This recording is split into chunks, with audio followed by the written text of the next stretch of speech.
What's up, DC Natives? Back to Dark Knight's Death Metal review, and guys, it's issue number 2. And guys, sorry for this late review. For those who haven't been following the community tab that release like posts, or haven't been following like social media that I have like Instagram, Twitter, what pretty much happened when I had my wisdom teeth pretty much removed, I've been just healing from that ever since. But I'm checking out this issue, and this is a big issue, alright? And I wanted to cover it a couple days back, but obviously I couldn't. But we're here now, right? This is Dark Knight's Death Metal number 2. Now, this is written by Scott Snyder and drawn by Greg Capullo. Now, the last issue is a big deal. We pretty much saw Wonder Woman. She destroyed the Batman Who Laughs. And then we saw like the different like Dark Knights under the Batman Who Laughs. Pretty much Batmage, Batman Beyond, I'll talk about him very soon, and pretty much B-Rex, who's pretty much the dinosaur and Batman combined. Yeah, guys, pretty crazy idea by Scott Snyder, but pretty much you had the Dark Knights pretty much initiate the final Bruce Wayne. Now, last issue, this final Bruce Wayne kind of looked like Dr. Manhattan, right? He had like the symbol, and I was like, what does that mean, right? But we pretty much delved deeper into that in this issue. But yes, we also found out about last issue was that Themyscira is now like a place that pretty much holds villains. It has Joker, Riddler, all these big Batman villains, and other DC Universe villains too, that's pretty much just imprisoned there, right? They're all imprisoned there, and there's other places in this new DC Universe created by Scott Snyder, and that's like the Arkham Wastelands, which is pretty much run by Harley Quinn, which we'll get to that in this issue. We also got pretty much Megapocalypse, which that's interesting. We'll get to that in further issues. Not really in this issue, but it's kind of setting up to go there. And then we have like the pretty much Sun Prison, which that's actually where Superman is, and then Megapocalypse is where all these different heroes that try to fight back are pretty much stuck there. So I'm really excited to see what heroes are stuck there, who's died, and we actually figured out some heroes that actually died in this issue that Batman actually trying to use to his benefit. Now, other places in the DC Universe are pretty much, we have the fall of Captain Atom, and we also, we don't even find out anything about that, right? That's just name only, and it's actually shown on the map that's always at the beginning of the issue, but other places like the Hellscape, which that's actually where we start off in this issue. But guys, obviously this Castle Battle, which that's where pretty much Batman Who Laughs is, it rules, that's like a big continent, right? It's taking up a lot of places. But still, we start out this issue first with the dope cover. Now, the dope cover is pretty much, we have Wonder Woman, we have Batman, we have Swamp Thing, and we have the Batmobile. Now guys, the Batmobile is freaking awesome. I thought it was really cool the first time I saw it, and the whole like origin of it, it's simple, but still funny at the same time. But still, we have this cover, it looks really cool, and it's issue number 2. But diving into this issue, what we see first is we see like this Adam and Batman like version, alright, of a character. It's pretty much, it looks like Adam, he has all the colors, he's shrinked into the ground,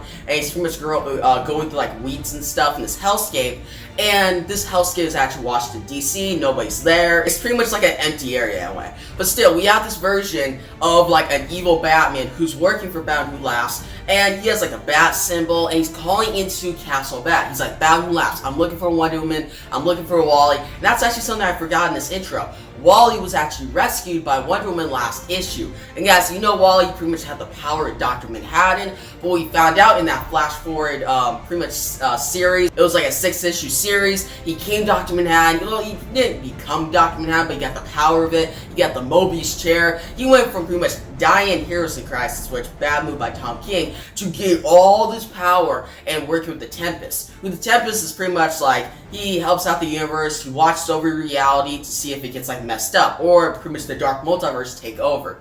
But we have Wally, and he's like, hey, I'm gonna create reality, I'm gonna recreate it, fix it all up, bring all this like different stuff from before Crisis on Infinite Earths, after Crisis on Infinite Earths, all these different like versions and different retcons through DC Comics together, and pretty much make it a good universe, right? But the Tempest was like, no, you're not doing that, because if you do that, you're gonna mess this place up, you're gonna bring Dark Multiverse in, and it's happened before. We have Wally, and what Wally does is, he's like, nah, I got this. I got the power of Dr. Manhattan. I'm the fastest man alive. He tries to do this, and guys, by the way, I'm referencing this back to pretty much the Flash Forward miniseries, and actually the epilogue story. It's like an 8-page story in the Flash issue number 750 comic, and we're going into like the pretty much missing Generation Zero story that was in the Flash Forward paperback. Alright, well, trade paperback. Wally, and he's like, no, I can do this. And he tries to do it, goes through DC Universe, all these different retcons, all these different events like Crisis on Infinite Earths, Origin,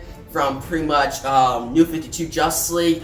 You see like Batman and Robin, the first time they teamed up. You see the death of Superman. You see the Teen Titans, all this cool stuff. But what happens when he finally gets a chance to pretty much recreate the universe, he's attacked by the Batman Who Laughs. And he finds that the Batman Who Laughs is pretty much beat him to it, and Wally's pretty much taken away from his power and it's given to the Batman Who Laughs. And we don't know what Batman Who Laughs used, how he used his power, what he's done with it. Cause there's a lot of like different spaces that are still like kinda I'm curious about, and DC hasn't revealed, because like I said, Generation Zero, it was not released, guys. That was supposed to be an issue, supposed to be free on Free Comic Book Day. I love that day, guys. You get a bunch of free comic books. But still, Free Comic Book Day, we're supposed to get Generation Zero, which will explain all this. But instead, we got an 8-page story at the end of the Flash Forward trade paperback that kind of explained it, I guess. Like, okay, Wally got kidnapped by Batman Who Laughs. We get that. He's trying to recreate the universe, but Batman Who Laughs beat him to it. So yeah, that's pretty much it. But Wonder Woman saved him, and diving into this issue, guys, I know, big intro, but there's a lot to explain, right? But what we see here is, remember, we have that Adam and Batman version, right? And he's just walking through, he's like, hey, Batman Who Laughs, where you at? Batman Who Laughs got destroyed by Wonder Woman last issue by the invisible chainsaw of truth. And what we see is Batmobile just runs over this Adam Batman version. Now, I was all like, alright, this is a cool character, I want to see what he does, it's very interesting, make it to see his origin, and Scott Snyder's like, no. You like this character? He dies. So he dies, he's killed by pretty much the Batmobile. We go to the next page, and this is pretty much Anti-Crisis Part 2, Be the Firm. Now, what we see is pretty much Wonder Woman is leading Wally and Swamp Thing. And guys, by the way, Swamp Thing just looks, he's skinny, alright? He just looks like he looks dry, he looks kind of weak, and he's been kind of weak throughout this. He can't do as much. Like, he can try to fight back, but not really. But guys, what we see is Wonder Woman leads them to this graveyard. Now, you probably think, alright, just a graveyard. Wonder Woman's just mourning the loss of all these different heroes. No, Scott Snyder's like, you think this is a regular graveyard? No, there's another one that's more interesting. So pretty much the stone opens up, it's like a gravestone. They go down into the steps, and this is pretty much the Valhalla Cemetery. Now this place is pretty much, it holds like fallen heroes, and it's where pretty much different heroes died, and it's always protected by certain people, like honorable heroes. Wonder Woman's like, hey, we're supposed to be here, Batman's supposed to be here, and we're going to recruit him while we have the time, because Batman Who Laughs is going to come back soon. He's not dead. But before she can get in, she's attacked by this three-headed beast. Yeah, guys, this three-headed beast is green, looks pretty cool, and she catches it and asks for pretty much the password. Now, she says, Ma Hunkle, right? And pretty much Green Lantern, Alan Scott, the Justice Society come out of the shadows, and like, yeah, that's right, welcome back. And we see Alan Scott, Wildcat, Jay Garrick, and Dr. Fate. Now, they all pretty much meet up with each other again, and before I go on, Ma Hunkle, the password, is actually a reference to a caretaker of the Justice Society of America, and it's actually the original Red Tornado. Now, this is a female character. She's from like 1939, way back. One of the very first DC characters of all time. Yeah, that's a big deal, guys. So, she actually had like a tin can, or like a bucket over her face, and she's like a hulking body, like she was huge. She was yoked, alright? And a lot of criminals were scared of her. They didn't know she was a female, alright? They thought she was just like a male, because how big she was. And she pretty much fought against criminals, one of the Justice Society, one of the original members. In a way, like, she helped out pretty much. But once she was done and she retired, she became like a caretaker. She watched over them, she watched over this Valhalla Cemetery before she died. And that's where now the Justice Society are watching over her, because they're super old. This is actually original DC continuity. So yeah, guys, everything is falling back in place. What we see next is pretty much Wonder Woman's like, hey, where's Batman? And by the way, we see Jake, Eric, and Wally. They meet up with each other. It's a nice scene, alright? It's really nice, because Wally's like, do you remember me now? Because guys, remember, in the beginning of DC Universe, like 4 years ago, like, that's a long time ago, but 4 years ago, Wally was trying to get out of the Speed Force. He was trying to get people to remember him. He went to Batman. Batman almost remembered him, but didn't. Went to Jake Garrick. All these different people, but they didn't remember him. But that's what Flash did. Flash actually pulled him out of the Speed Force and brought him back into the DC Universe. But now in this time, in Dark Knight's Death Melt, Wally comes to Jay Garrick. Jay Garrick's like, hey, I'm sorry, but I remember you. And they hug. It's a really nice scene. You also see Dr. Fate, Swamp Thing, and Wildcat. They interact. Wildcat is a dope character, right? I like him. I like his design. And Dr. Fate, you know I like Dr. Fate. Like, come on. Dr. Fate is one of the best mystical characters in the DC universe. He's up there for me with John Constantine, Spectre, Etrigan the Demon, all these different characters. What we see next is then pretty much Alan Scott leads Wonder Woman deeper into the Valhalla Cemetery to Batman. And what Batman has now is the pretty much Black Lantern ring. Yeah, he's a whole new design. He's the Black Lantern ring, a scythe. He looks cool, right? In last issue, we saw him pretty much use that Black Lantern ring to pretty much raise heroes from the dead, mostly from the Valhalla Cemetery, to fight off against the Battle Who Laughs. Now, it proved kind of helping, but it's more just to rescue Wonder Woman and these other heroes, right? But what we see here is he's with Jonah Hex, and Jonah Hex is just giving him names. And Batman is trying to get all these different heroes back, because just raise them from the dead and use them to help them out against pretty much BTW. I'm just gonna call Batman Who Laughs BTW now, alright? But still, we got Batman, he's writing his names. We have Uncle Sam. In the background, we actually see characters like Wesley Dodds, Donald Hall, or Johnny Thunder. Now, you know these characters. One of them is Wesley Dodds, Sandman. He's actually an old character from the Justice Society of America, and he pretty much had like a mask. He pretty much put sleeping gas out, took down criminals, because he had nightmares of criminals, and he was like, I gotta take him down. And he eventually went to the Justice Society, helped out. He's actually a really cool character, but he's been kind of like undermined in many like decades. Like, he hasn't shown up as much. Like, he's probably showed up or referenced in a couple of issues like here and there, but he's actually a really cool character that I want DC to show more. And he's actually showed up on Smallville. Guys, Smallville CW show, which it's a very nostalgic show now. It's been done for almost 10 years now. It's a great show. He was in an episode that he was represented pretty well. Like, not the greatest, but he still represented well enough. Like, he had kind of comics accurate look and acted like his comics counterpart. But he also showed up in Batman the Brave and the Bold, which there he's pretty much just silent. He's with the Justice Society. It's actually an episode called Crisis 22,300 miles above Earth. And that's Brave and the Bold. Batman the Brave and the Bold is an awesome series. I definitely recommend you guys check it out. 3 seasons. And if you guys want to know my favorite story arc from that show, it's actually the whole Starro one. It's like a 2-parter. And the ending of that story was sad. If you guys know what I'm talking about, that episode, that 2-parter, how it ended, how they beat Starro, man, that was sad. When I was younger, it was a very sad ending, alright? And I'm not going to spoil it for those who haven't seen it. But, pretty much, this character, Wesley Dodds, being referenced is really cool, right? And then there's Johnny Thunder, which is 2 different versions of Johnny Thunder. There's the Golden Age one from the Justice Society, who's just another speedster. And there's pretty much the Johnny Thunder from Earth 3, or he's a part of the crime syndicate. So he's an evil version of the Flash, so he's pretty much working with Perpetua. But turned out in Hell Risen, or like there's a 4-issue miniseries that I actually covered on this channel that is Lex Luthor vs. Batman Who Laughs. But when we saw that series, which was the crime syndicate, they're working for Perpetua, but Giant Thunder was actually questioning them, and he got killed. So it's obviously not, Batman's not referencing this character, like not crime syndicate Giant Thunder. I think he's referencing more pretty much the Golden Age Justice Society Giant Thunder. Now the last character, Don Hall, is actually a more simple one. He's just Dove, alright? He's the original Dove, he worked with Hawk, and he's a cool character. Show up on Justice League Unlimited, and Justice League Unlimited just had so many different characters. And Hockey Dove was one of the best for me, honestly. But pretty much Dove, he just dies a lot, right? He died in Christ on Inverse, was killed by Shadow Demon. He died in pretty much Titans, the TV show, and pretty much the female Dove, who she's actually more well known, but I still like this character, Donald Hall. But guys, moving on. So guys, moving on to Batman and Wonder Woman, what we see here is Wonder Woman, she's actually thinking that they have a chance to win. She beat BTW, pretty much used a chainsaw truth, just put him in, killed him, put him to pieces. But Batman's like, no, you didn't kill him. He tricked you. He wanted this to happen. Because Batman knows from pretty much the BTW mini-series, it was like a 7-issue series, written by Scott Snyder, actually drawn by Jock, which they're actually the original creative team from the Black Mirror storyline, one of the best DC storylines of all time.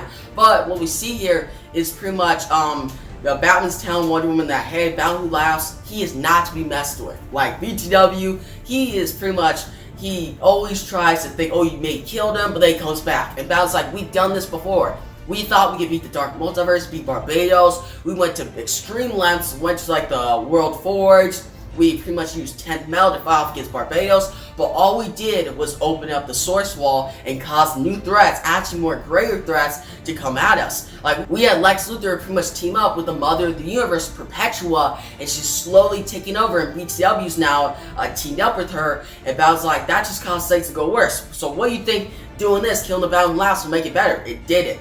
And Batman's like, there's no way we could do this. We have to just pretty much hide out. I'll stay underground. Think of a plan even more. And Wonder Woman's like, no, you're not staying here. You're coming with me. The plan is we're going to go to pretty much the Sun Prison, save Superman. Then we're going to go to like a mega apocalypse, save the heroes. And what we're going to do next is we're pretty much going to go to the Dark Multiverse, take the Crisis Energy. And Wonder Woman's like, if we take this Crisis Energy and give it to Wally, who has the power of Dr. Manhattan, pretty much to make him super powerful, he can take down Perpetua, we can take down BTW, and we can win. And from there, Bound's like, alright, you got a plan, we'll try it out, I'll help you out, but I don't know if this is going to really work. Now, that's when Jay, before they leave, Jay Garrick, he's like, Barry. So that's when Flash comes running in, he runs in, and he's like, Jay, what is it? You know my Speed Force is pretty much just dwindling, and we actually find out here that pretty much I thought that, alright, Barry, he's super fast, he's a good force, he's gonna help out Batman, like, that's actually a good character you want on your team. But what Scott Snyder says is, no, this is not the Barry you know, he's not super powerful, he's actually really, in a way, weak, because the Speed Force is draining, it's running out of power. Barry has to be very careful about how much speed he uses. So Barry's like, what is this? And Jay Garrick's like, they have a plan, Batman, Wonder Woman, we're gonna go take down Perpetua, we're gonna win. And Barry's like, alright, this is a good reason to stop by.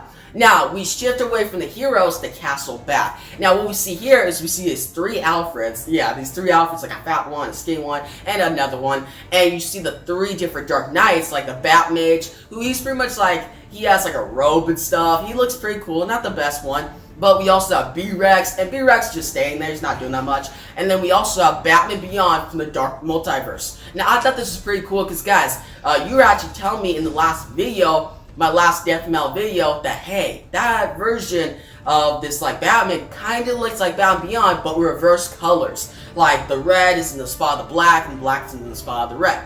So pretty much this version of Batman Beyond is very interesting. I want to learn more about him, because I didn't think it was true. Because last issue I was like, alright, that may be Bound Beyond from the Dark Multiverse. He kind of looks like Bound Beyond from our DC Universe. By the way, I'm watching that show right now, Bound Beyond. It's an awesome show. Definitely recommend it. But here, what we see is pretty much these evil Robins, they have this brain. It's the brain of the Bound who laughs. And they're putting it into this blue body. This blue body, the head of this blue body, and it kind of looks like Dr. Manhattan, right? He has the symbol and everything, trying to bring BTW back to life. Now what happens is this character gets up, and B-Rex is like, hey, he's still stupid, he's not gonna do anything, but that's when this Bound laughs, BTW, he pretty much just disintegrates B-Rex right there, kills him. So he has the power of Dr. Manhattan now. Now what we see is the BTW, he gets up, he looks blue, he doesn't look that good, I don't like his design here, but he gets up, and suddenly, like immediately, he gets pretty much a call for Perpetua from pretty much the universe. She's like, what's happening? Like, what just happened? Did you die? And BTW's like, no, don't worry about it. It's all going according to plan. Wonder Woman just killed me for a sec, but I'm back and I'm more powerful than ever. And BTW's like, so what are you doing? And Perpetua then tells him that, hey, pretty much I'm just destroying other Earths. It's going very well. Like, you actually see her destroy Earth 30, which if you guys know, that's actually the Earth of Red Sun Superman. Now, Red Sun Superman's actually a story with how Superman, instead of crash landing in Kansas and having like a regular life, he like a good family, you know, with the Kents. Instead, he crashed into Ukraine and became the leader of the Communist Party. And we have Batman fight him off. We have Wonder Woman actually join forces with Superman. It's a very interesting story that I actually really like. It's one of my favorite Elseworlds storylines of all time. Up there with like Gotham by Gaslight. But still, they actually had an animated movie that I actually definitely recommend. That actually came out like a year ago, so not even a year ago. You can actually check that out on the DC Universe app. But what we see here is Perpetua tells Batman Mouse that, hey, be careful. Like, don't do anything. You can try stuff, take down the heroes, just deal with that on Earth.